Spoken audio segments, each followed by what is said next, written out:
Nagsimula sa hindi kita kilala hanggang sa nauwi sa mahal kita.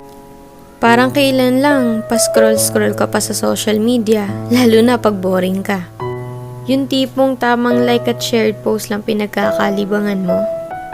Wala ka naman sanang planong pumasok sa relasyon, pero biglang isang iglap may dumating sa buhay mo para mahalin ka.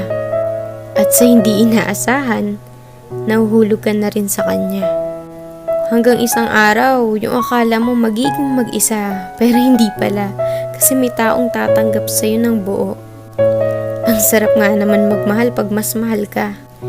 Ang sarap makontento pag mas kontento sa'yo. Hahanap ka pa ba ng iba kung sobra-sobra na siya? Kaya nga sana wala na lang niloloko para wala na lang nasasaktan. Sana mapadpad kayo sa taong kayang pakalmahin puso nyo at hindi kayo bitawan sa mga panahong magulo na.